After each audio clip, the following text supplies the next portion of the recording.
Hero. Got it. Got it. Got it.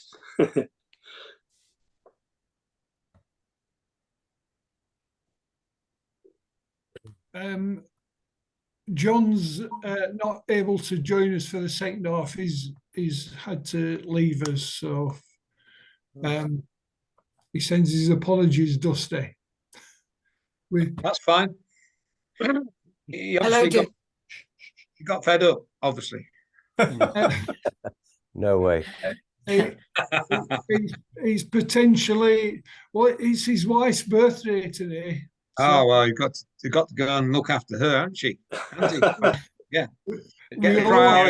Get the priorities right. Birthday as a married to him, right? yeah, we all have to look after his wife because she makes cakes for us all. Oh well, there you go. Then obviously he's granted his absence. Then. Yes. He's our very own Mrs. Kipling. Okay. Yeah. So we'll get cracking. And we're going to start with Mary because I believe that Mary's got a question or two for you, Dusty, if that's okay with you. Yeah, no, that's fine. There won't be any questions about rugby, I do assure you of that. No, it's lovely to see you, Dusty. And I think the last Nice to time see you, Mary. was about 2 years ago at the old players reunion at Trowbridge. But my memory, what I'll talk about, happened 51 years ago. And it was 1973. And my son, Nigel, was captain of his little junior school. And they were playing for the under-11s. And they managed to get through because the teacher, the sports teacher, was very keen on cricket. And they managed to get through to the Nottinghamshire under-11 boys cricket team, cricket matches. And the semi-finals and finals were due to be played, great excitement at Trowbridge.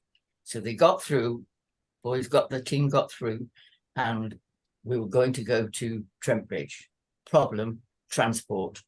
No, it was midweek, nobody to take the team.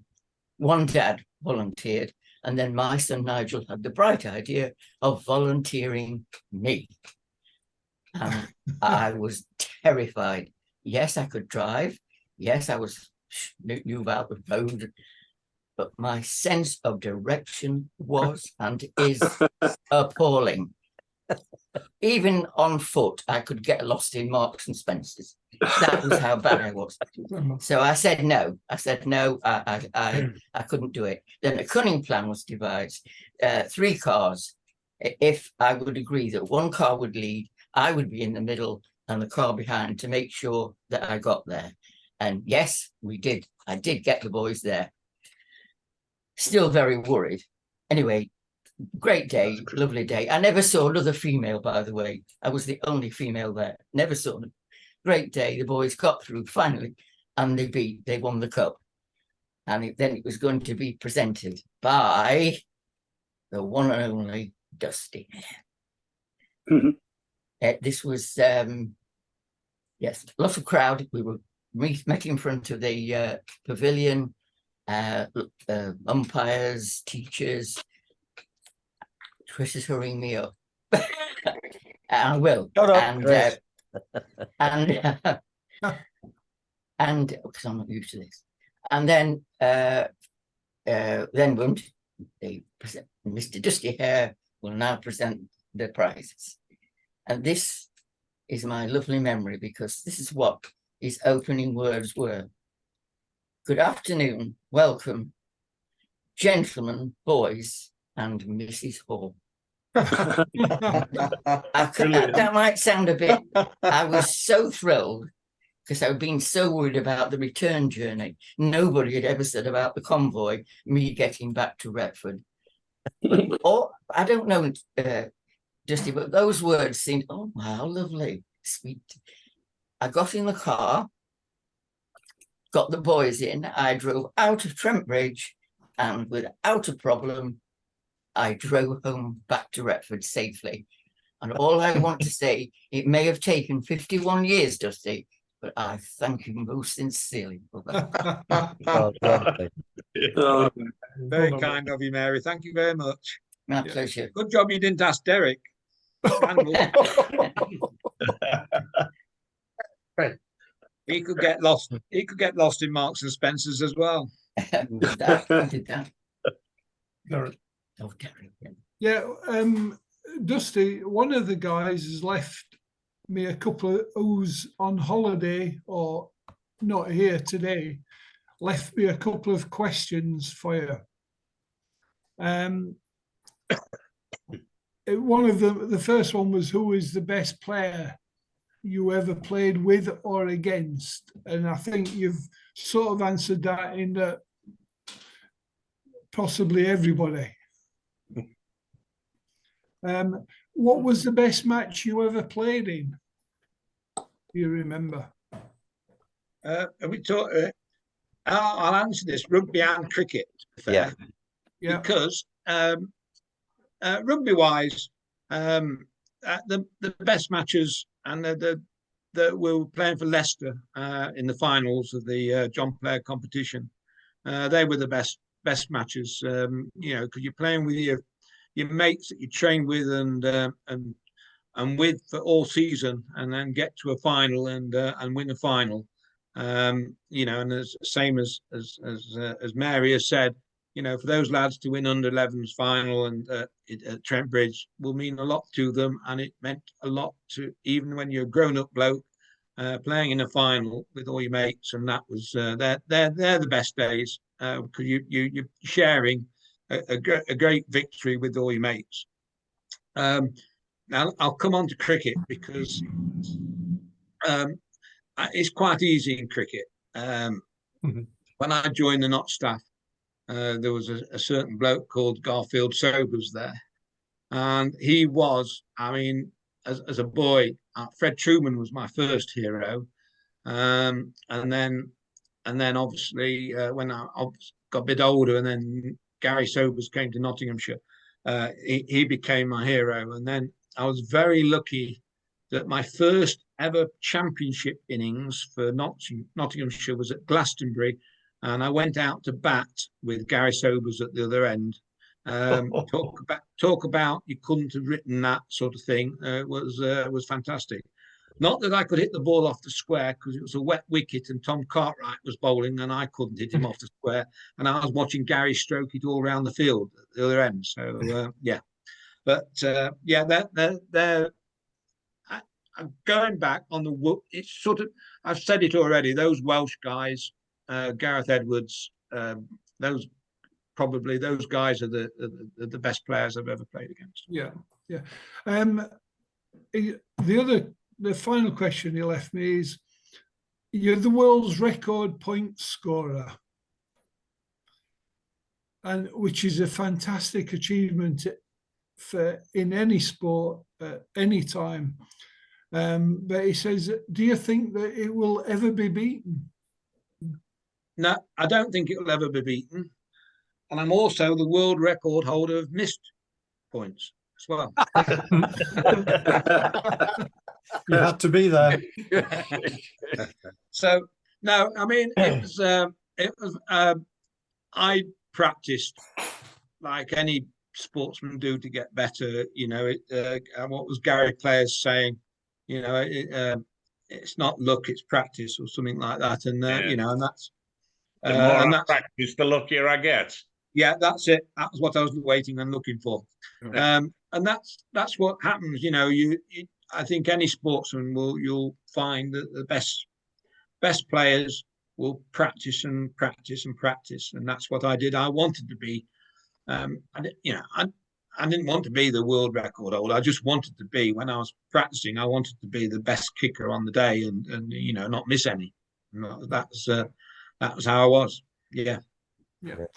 Right, Colin, you've got a question.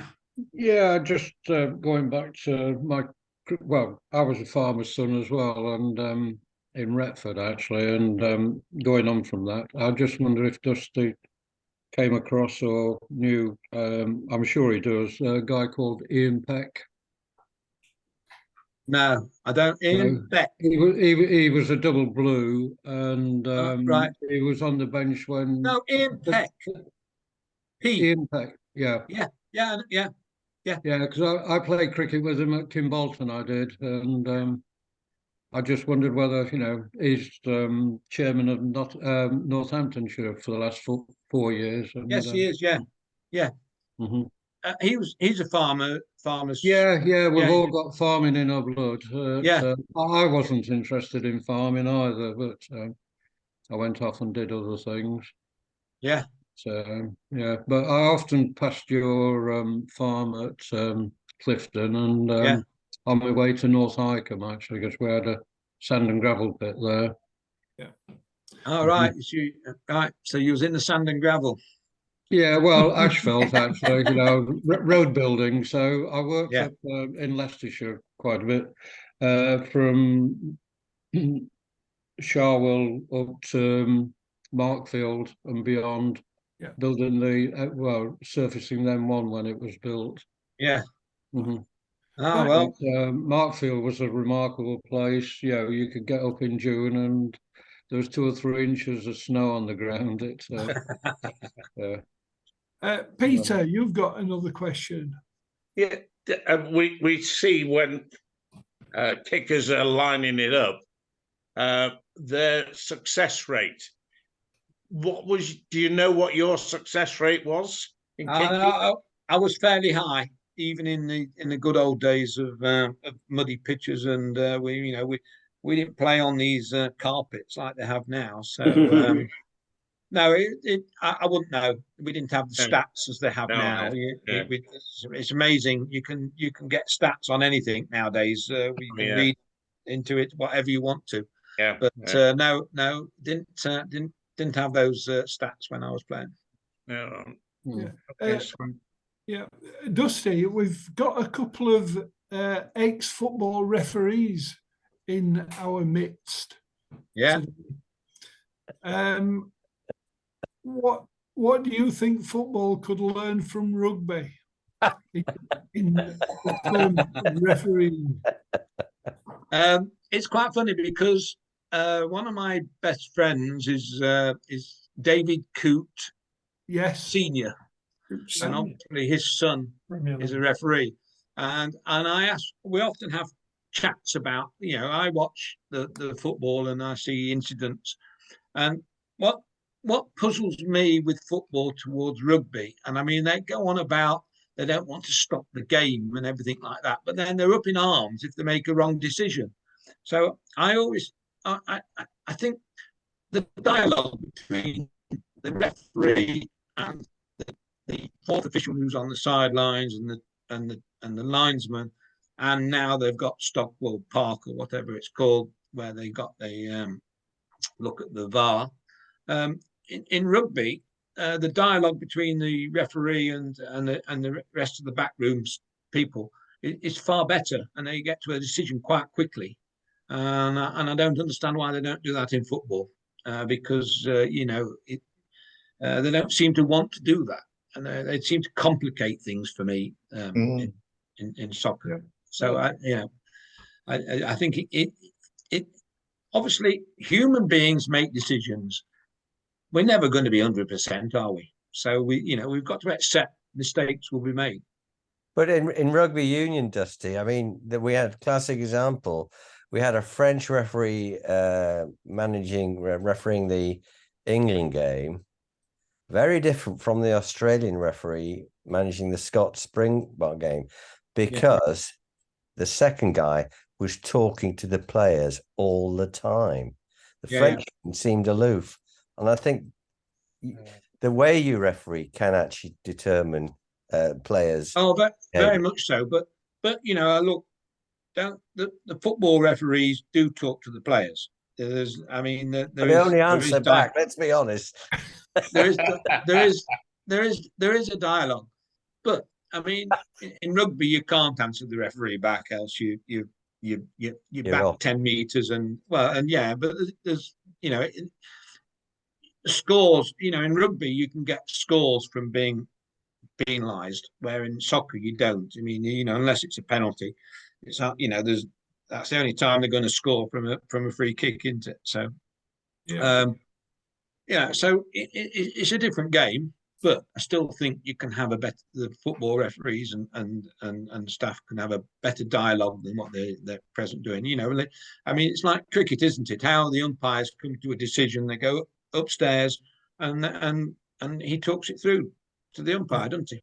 Well, in rugby, there is respect. In football, they just wear it on an armband. Yeah. Dusty, have you seen David Coote umpiring? No, I haven't. No, I haven't Yeah. seen him umpire because he's on the Yeah. umpires list as well. Well, on Nottinghamshire. Yeah. That's right. Yeah. His partner is Nigel. Oh, is Nigel is it? not, because Nigel's mentored him, which Ah, is right. quite funny. Yeah. But he's Yeah. turning into a very good Premier League umpire. Hey, look, he's a super lad. Yeah. He's not a lad anymore, but No. he's always a lad to me. And you know, look, I think when I watch him refereeing, he's good. I can see him talking to the players and things like that. So I think they've got a bit of respect for him. And he doesn't have anybody messing him about. So you know. Right. Anyway, I wish him the best of luck at both Yeah. umpiring and refereeing. Yeah. Well, on to maybe a more light-hearted subject. You hear of players, when they join a club, they have to do a forfeit. Yeah. Did that happen in your day? And what was your forfeit? I can safely tell you, well, in my forfeit was you always have to sing a song. But I'm not a singer by any means. And so I took the punishment of having to drink a few beers, which I didn't feel as a punishment. So, yeah. I'm probably one of the only few rugby players who isn't a singer. Yeah. All right. Have you got any funny stories from your times that I'm sure there must be one or two. Can be recorded. Repeatable. No, hello. I don't really have nothing really funny at all, really, to be honest. It's just enjoyable camaraderie with the lads and things which, if we did in our day, it would be frowned upon to this day. But things have moved on, haven't they? And so, you know, we used to have some boyish pranks. I thought you'd put it down to, which were funny in those days, but won't be funny nowadays. So that's Anything funny on the pitch, like cricket? There must be one or two incidents you thought, yeah, that'll be in, some sort of YouTube event or something like that. You would do. No, not really. I suppose that the funniest thing happened really for me was I had to keep wicket in a John Player game, and he wouldn't have found it very funny, but off Bob White I stumped Mike Brearley off one bail, which looked very professional at the time, but I can tell you it was very bloody lucky. So yeah, so you know that's that incident. Let me just tell you the one incident which wasn't funny, but so I played with Derek Randall for Notts in the youth cricket, and we joined the staff on the same day, 1971, April the 1st. And our first game together on the staff was against Warwickshire at Leamington Spa, and I know Derek got some runs in the first innings, and so did I. And you made that's great first match, getting some runs. Anyway, batting with Derek second innings, and this is when you learn how with Derek, I was run out for naught without facing a ball. Yeah, so thank you. Says it all. Thank you for Derek. Yes, no, yes, no, yes. Oh dear. Sorry. Yeah. You weren't the only one though, Dusty, were you? No, I wasn't the only one. He didn't pick you out. Dusty, just going back to rugby, what was there a ground other than your home ground that you loved to play at, or or even one that you used to hate having to go to? I didn't. I say the Welsh grounds weren't great. So majority of those, like Pontypool, Neath, Swansea's weren't too bad because that was on the cricket ground. Cardiff's weren't too bad, but they were the worst ground. But the actual worst ground was Gloucester away, because I out of all the seasons I only had 2 wins at Gloucester, and a bloody good hiding or 2. So so Gloucester wasn't a very nice ground. The best ground, obviously, I would thoroughly enjoyed my time at Welford Road. I think it was a great ground to play on. And well, again, one of the worst pitches to play on was Twickenham at that time, because they didn't look after it like they do now. It was awful ground. Well, it was called the Cabbage Patch, wasn't it? Yeah, and that's what it, and that's being polite to it. Yes, because I mean, you can look at old footage and you can just see the surface is shocking. And I mean, and it hardly had any games of rugby, but they just they didn't keep the grounds as they do now. I mean, it's fantastic what they do on pitches now with the sand and everything like that that the game's played on. So it's never played on mud heaps anymore. So, but I did enjoy playing at Parc des Princes in France. It's where Paris Saint-Germain or whatever, the PSG play the football. Yeah. That was their international stadium when I played rugby, and it was just fantastic. The atmosphere in there was just absolutely fantastic, and it was a football pitch as well, so it was a good surface to play on. So yeah, that was one I thoroughly enjoyed the atmosphere of playing against France. Yeah. As a spectator at Parc des Princes, they had an anti-bottle law. We smuggled in ginger ale bottles full of, the odd scotch. And when Duckham scored his try to equal the score at Parc des Princes, we were just about to pass the bottle along the line and back again when this Frenchman, no, mais non, monsieur, mais non, mais... and he produced this tartan aerosol can of scotch and just went along our line. We befriended that bunch of Frenchmen and I went out for dinner with them later that night. Great days. Yeah. So that was the grounds. What about that? That was rugby. What about cricket? Oh, there's only one place, isn't there? Trent Bridge. There's only one place, Trent Bridge. Yes. I had the delights of when playing. When obviously we played Yorkshire quite a lot, second team, and I played one first team game at Bradford Park Avenue, which was not a nice ground. It was wet, and Tony Nicholson kept he was bowling when he kept bowling his off cut, it took off the wicket and kept hitting me on my body and that, and he was stood like a teapot at the other end when you couldn't believe that I couldn't hit it, or I wasn't good enough to hit it really. So it was quite funny. No, I mean, look, I've been lucky enough to play at Scarborough, Headingley, and Sheffield when it was at the Sheffield United ground. Yeah, I mean, obviously Yorkshire, as I said to you, Fred Truman was my hero when I grew up, and Yorkshire, the characters that came out of Yorkshire playing and that, they're people who you look up at, Close, Illingworth, and I played against them against them at Somerset, and then obviously Ray Illingworth was at Leicestershire, and they were classic heroes. But the grounds in Yorkshire were a bit special, had a bit of atmosphere to them compared with other grounds. But I was lucky enough to play on all the test grounds.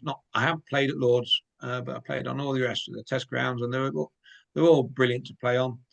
And then when I played for Retford, we played at Chesterfield. And that what a nice ground Chesterfield is. But when I'll come back, my best home ground cricket is Collingham Cricket Club. Yeah.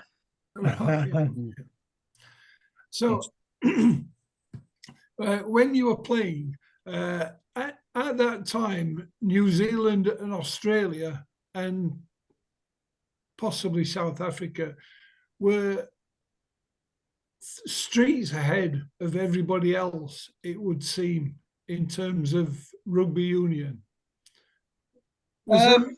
I'll question that, because I don't think they were streets ahead at all. I played for England and we beat New Zealand in 1983 when they toured here after they beat Lions tour. If you listen to the New Zealand media, they reckon the Lions could pick three. The All Blacks could pick their third team to beat the Lions, but that wasn't the case. We played for England and beat them in 1983. New Zealand have always had, look, they have been the best rugby playing side in the world. That's changing now. I think South Africa are showing now they've got, how do you put it? They're black and they're coloured players. And you're not allowed to say coloured players, but they've got such different races in South Africa and the whites. Now they've got mixed together and they're playing. They are strong. South Africa are probably going to be that they're the rugby nation of the present moment. I think, and obviously France is very good. England we've somehow managed, and I'll say it again because I think the rugby union couldn't run and piss up in a brewery, and that's where we're struggling a bit. We've let things go. Move on elsewhere. It's 20 years ago since we won the World Cup. And they're still pulling them out. We get Sir Clive and Lawrence Delalio. We still got those same people turning out as pundits for the rugby, and that just shows where England have been in the last 20 years. So well, most Where of is us, it? Where is most it? of us are football fans, so we know the pain. I'm a football fan because I'm a Tricky Tree supporter. Oh dear. You know what? Sorry. Oh no. Tricky Tree, Nottingham No. Forest. Well, we'll Dear God. pass over that one. Quick while you're ahead, Dusty. Yeah. Oh, we gave Sheffield United a beating, 2-1. You gave Billy Sharp a beating. Cut the blades. It could have been worse, Dusty. You could have told us that you were a Dirty Leeds fan, but I could never be a Dirty Leeds fan. Come on, Peter, put him right. I think you're wrong about the RFU. I think that's about the only thing they could organise, is a brewery.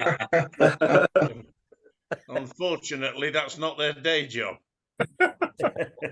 No. Well, you've only got to see, for an example, Yorkshire have provided a bucket full of international players, and they seem to have abandoned Yorkshire in rugby union now. They've let Leeds, all the politics of Leeds and everything like that. They've let it. Oh, all right, we'll just let you go to nothing. I mean, it's ridiculous, and when I was watching rugby, when I was scouting and coming up and enjoying going up to Wharfdale and places like that, it's full of rugby, in those places. Brilliant. Where did the All Blacks get beaten on tour by a non-international side? Otley. Yeah. I was there. Yeah. Have they moved grounds at Otley since there was talk that they were selling Otley the club up there and moving elsewhere? I'm not sure. No, right, okay. Yeah. The Retford one speak to the All Blacks when they were on tour, and it was in the Retford Times. The only problem, Dusty, with it was that there'd been heavy snow on the ground at Retford. They didn't play. They spent all afternoon in the pub, wrote that they beat the All Blacks while the All Blacks wanted some practice, and the Retford Times published it. Yeah. That's how good the Retford Times. So that was a terrific win by Retford over the All Blacks. Yeah. Yeah. So, has anyone else got a question that they want to give to Dusty? Yeah, there you go. Ace all. Yep, go on. Yes, Trevor. Yes, I've got one about the current World Cup, Dusty. I'm a league fan more than a union fan, on the basis that the ball seems to be in play a lot more often in league than union. And I switched over to watch Italy against Namibia the other day and switched it off after 5 minutes, and the play hadn't started because the referee was trying to reset a scrum. Now, to me, that's wasting a lot of time. Spectators get bored. Players are even getting cold while they're doing this. Perhaps not on the day they were playing, but on normal days. Have you got any ideas how to speed up the game? We spend a lot of time setting up scrums and use about 16 players to do it. And the same with line outs, when we know very well the team putting the ball in is going to win whatever it is. Well, that's not necessarily true, but the referees have been given instructions now that they must move on with the line outs and the scrums, and so if the scrums don't go down, they'll just award a penalty, and the game will move on. So we should improve that, and I quite agree with you. I mean, the ridiculous resets of scrums, and England are probably one of the world's worst for that. But obviously they've got to change their attitude now because the referees are going to be tighter on it. So we will see the rest of the World Cup. But look, I mean, our game, if we're not careful, our game and the rugby league game are going to come together. Yes, yeah. Because that's what the public are looking for. They're wanting to see a spectacle during that, the 80 minutes of rugby. So, I won't be one of those who will complain. In years to come, I can see both games coming together. Well, I always thought rugby league was, certainly in certain decades, a better game to watch because the 13 players on the pitch were in effect utility players. They could play in different positions. Kel Coslet for St Helens playing full back or playing in the back row or playing a second row forward and what have you. And it's the mindset, being able to have the vision to play the game, and use the space. And I mean, the trouble with rugby league is that they're all like, you don't get your big line out forwards who are 6 foot 6, 7, 8 playing much. Everybody's around that 6'3". Yeah. And obviously a few of the backs might be a little bit smaller, but rugby gives that chance of sort of a bigger, rounder prop to play rugby union than he could play rugby league. But I mean, they're getting so athletic now, the props. Yeah. So the game is changing. Yeah. But I mean, our backs in union now. I mean, I wouldn't be getting a game now at 5'10". The backs are so much bigger now. They're powerful people, and so I go along that the union game needs to shake itself up, else we are. I love watching rugby league. I think I love watching my rugby league. It's good. Who's your team in rugby league then? Anybody really, to be fair. But I like watching all the sides, especially the top games. So I don't really have a side. All right. But the St Helens, Wigan, and the Leeds games, and and obviously the Catalan Dragons. It's good rugby. It's watching the top teams play.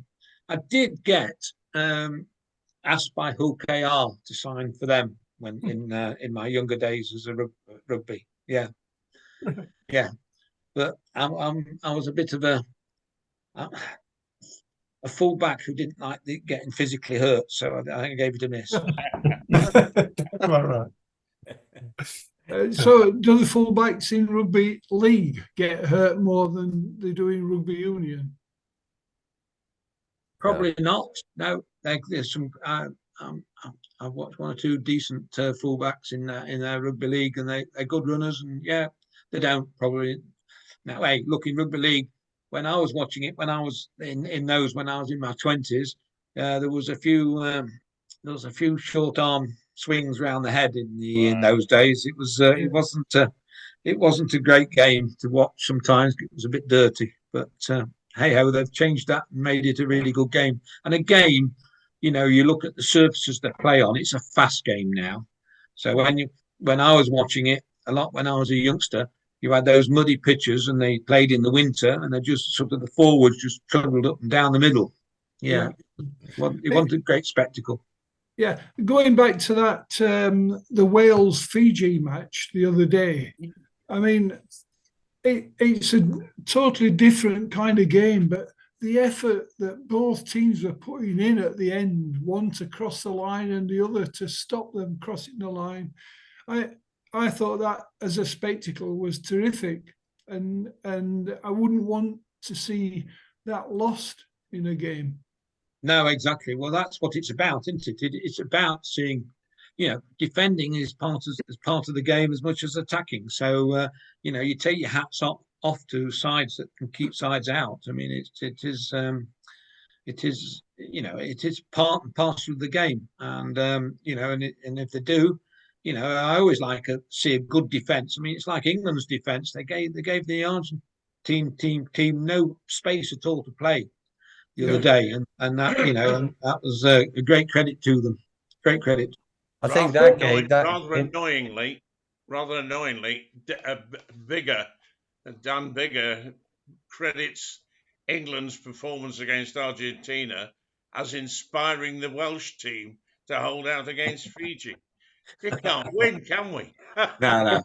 I think that England-Argentina game, Peter, was a transformation from earlier games England played, because they used six inches between their head. They actually adapted to the what was in front of them. And that's the first time I've seen an England team do that for quite some time.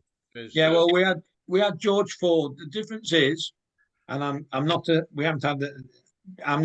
Owen Farrell fan at all at fly half. We had a fly half in George Ford who did that. He took hold of the game and took it by the scruff of the neck when we had a man sent off, and played the game accordingly. And I think he was outstanding. Absolutely right. And I hope he continues to be there for the rest of the tournament. To that. I mean, Farrell is a fantastic leader, but he's absolutely no use if he's on the bench, having been sent off for yet another high tackle, is he? Yeah. No. Right, chaps, we down to now less than a minute. So thank you, Dusty. Yeah, thank you very much. Thank you very much. It's been fantastic. Thank you. If you will, thoroughly enjoyable. We'll have you back sometime and talk to some more dusty old men. We'll talk cricket next time. Yes. Yes. And and thank you very much. Yes, thank you. Thank you. Thank you. Very enjoyable. Thanks, Dusty. Thank you. Take care, stuff, mate. everybody. Take We'll care, see you all. next week. Nice to See see you. Claire and Mary. Bye. Bye. Thank you all. Bye.